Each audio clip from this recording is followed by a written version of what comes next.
I deeply regret wasting years of my life with a simple, stupid mistake. Just like all of us men, I was fed the same lie of modern society. And no, I'm not the Joker. I'm not gonna go commit terrorism now. I'm simply going to tell you how to stop wasting your life with this lie and prevent the same mistake that basically cost me years of my life. Welcome to the Self-Transcendence series. Self-transcendence means to overcome your old self and pursue your goals and fulfill your potential every day. It's a method I developed while exploring the lives and mentality of great men and has allowed me to achieve perfect discipline. This video serves to inspire you and educate you while showing you what self-transcendence looks like. If you want to become a disciplined man starting now, join our free group in which you'll find the Self-Transcendence Challenge, which will teach you how to do this step by step. The lie I'm talking about that wasted years of my life is called hedonism. Hedonism is the belief that the more pleasure you have in your life, the happier you become. And this lie is taught everywhere in modern society, not directly, but it's taught everywhere. It's taught from the consumerism of buy more, make more money, buy more, get more money, buy more, get more money. That's consumerism, and that's hedonism of buying more stuff to make yourself happy. It's also taught in the promotion of junk foods and things like that. You see a big McDonald's sign plastered on your street if you just get out of your house. Everywhere. The hedonism that more pleasure will make you happy is taught in relationships. Have sex, free love, things like that. But this is a lie. That pleasure will make you happier is a lie. It might temporarily give you some relief and some happiness, but long term it does not make you happy. And I figured this out because basically I was hedonic for most of my life. And the reason it says I wasted 8 years is because pretty much from 13 years old to 21, I'm sort of a conscious person. I have memories from that point onwards consistently. And I was living hedonically in that time. I played video games. I just did the normal things, living hedonically, bought stuff, played video games, ate junk food, just did all that. And my life was filled with pleasure. I had so much pleasure, instant gratification all the time. But fundamentally in those 8 years, I was absolutely miserable. I was borderline depressed throughout the whole time. And on the surface, it looked like I was happy. But in reality, I was completely unfulfilled. I was purely miserable. So even though, ironically, I had so much pleasure in my life, and my life was very easy, I was absolutely miserable in those 8 years. I fucking hated them, and the reason I say they are wasted years is not because I didn't evolve or learn anything as a person. Obviously, no year is truly wasted. What I mean is just I lived life completely unhappy. I was completely unfulfilled, and I was not happy to exist. I was not happy to live my life. And this is why I say these are wasted years. And this is what the lie of hedonism led me to. Get more pleasure, you're going to be happier. And this is what I believed on a subconscious level. This is what I did every single day. I gave myself pleasure in every domain of life. However, I was miserable, as I said. So what is the truth? If pleasure doesn't make you happy, what does make you happy? Well, what makes you happy is fulfillment, meaning, purpose, what's called eudaimonia. So the truth is found in eudaimonia. What happened with me is that I switched from being hedonic and believing that pleasure makes me happy. And for the past year, I've switched to being eudaimonic, believing that progress and purpose and meaning makes me happy. And so I've made every decision in my life to be eudaimonic, to do the right thing, to just be happy by pursuing my progress, to be disciplined every single day. This is the decision I made. And honestly, this is the first year in my life where I can say I am genuinely happy to actually exist in this world. This is the first year of my life in which I'm actually happy. You see now what I've been doing day to day, every single day pretty much, working hard, working out, and also I've had social life as well, but that's all I've been doing. I've been working hard, pursuing my goals in life, pursuing excellence in every single area of my life. And this is the happiest year of my life.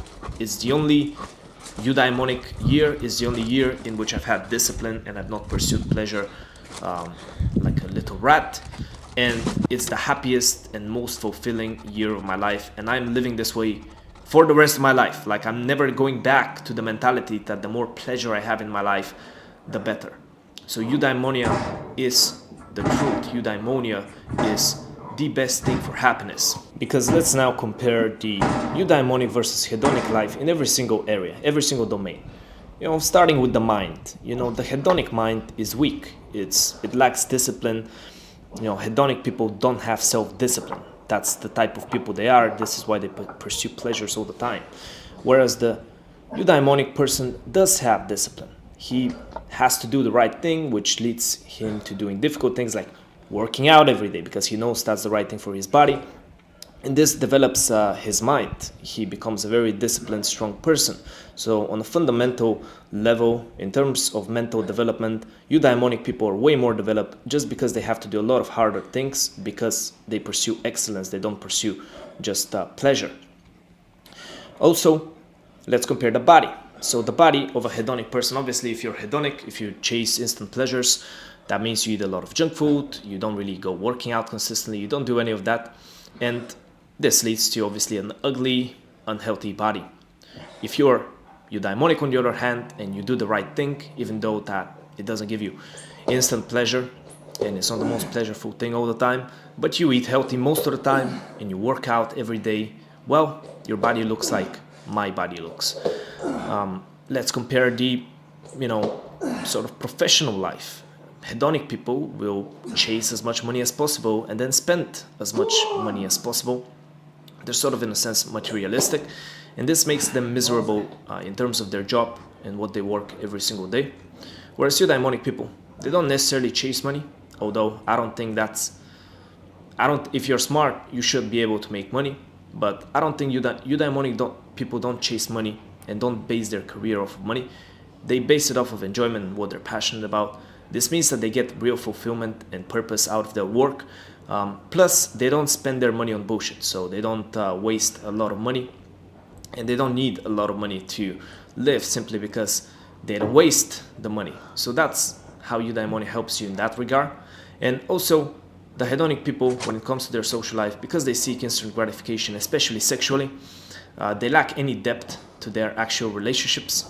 They are sort of interested in just getting immediate value from the people they are with, which means sex and things like that.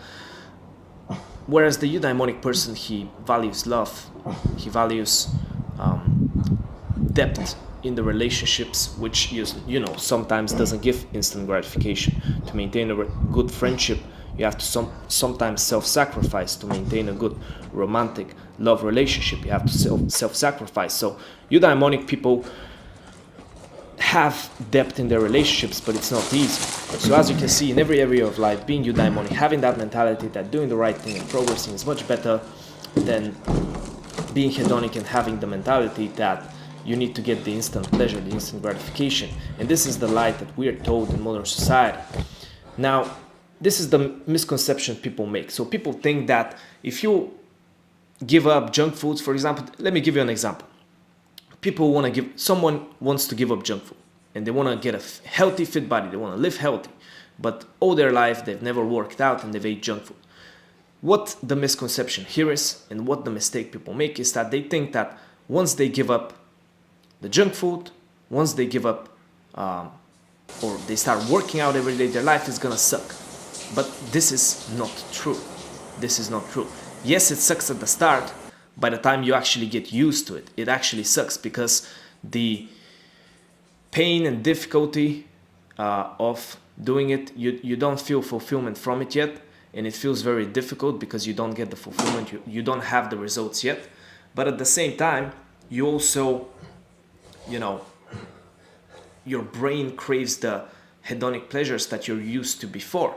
And because your brain craves these pleasures so much, it becomes this double thing where you don't have results yet, but also your brain strongly craves your old habits, which means that you have to use a lot of discipline, a lot of willpower to stop yourself, which is very painful. And this is how it is at the start when you want to switch from hedonism to eudaimonia in every area of life. This is true for sexual control, this is true for living healthy, this is true for controlling your emotions, your anger and things like that. This is true for controlling your materialism, consumerism, and desire for power. To be eudaimonic in every area of life is very difficult. Now, what I want to say here is that this is not how it continues. So when you make the switch, if you wait for a little while, eventually you start getting results with the eudaimonia. You start getting the progress, the fulfillment you desire.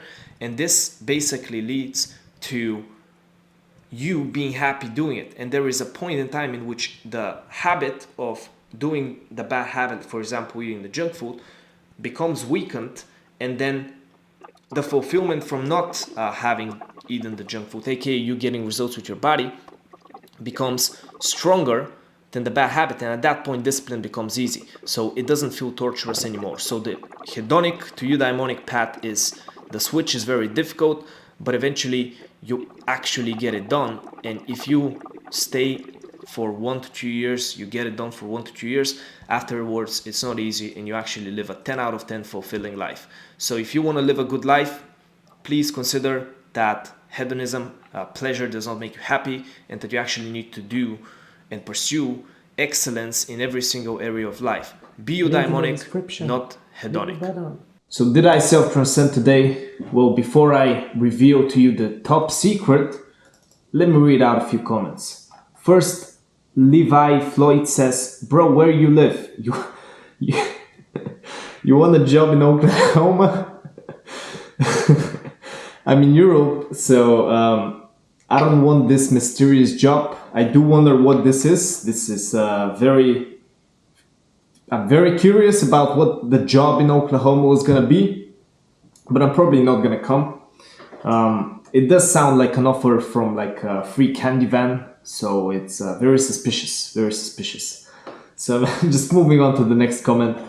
Your Sato says, how's it going? We spoke last night and I feel like this video was inspired by me, not gonna lie, but I love it though, keep going. Thank you for going on the call. If you want to go on a call with me, join the school. Thank you, Your Sato. The video wasn't necessarily inspired by you. A lot of young men or just guys are going through just struggling. So it's a common problem. So this is why I make the videos. And then the Exertion says, every facet of life that has high income potential is hyper competitive. You're going to have to work and act like the best of the best if you want a shot of succeeding. No guarantees except failure. You're absolutely right. You know, everything good you want in life requires crazy hard work. It's competitive. People want it. It doesn't happen by itself. So a lot of people need a reality check while they're procrastinating, not being disciplined, wasting their times. People are getting ahead of you, and you should be fucking terrified of that fact, because everything you've ever wanted, somebody's gonna take. Let me show you my system now. So here are my habits. This is done, this is done, this is done, this is gonna be done. I'm not actually gonna finish this, so I'm not gonna finish the deep water because I got distracted for about an hour, but it's fine. I do have 4 hours of social life, so now I have 2.5 hours of social life this week left, so let me write that in. But I did not finish the deep work. I guess I did do this instead. So it's gonna be 5 out of 5. This is gonna be like this, and this is gonna be like this. So I did self-transcend today, even though I did not do the full 12 hours. I did, well, actually 13 hours. I did more like 11.5 hours of work. Oh no, only 11.5 hours. Anyway, yeah, thank you for watching the video. Well, actually last week I did not even use my social occasion, so whatever. Thank you for watching the video. Join the Self-Transcendence Challenge if you want to become a disciplined man who does not procrastinate, who achieves his goals and all that. Join the community. Thank you for watching. Bye.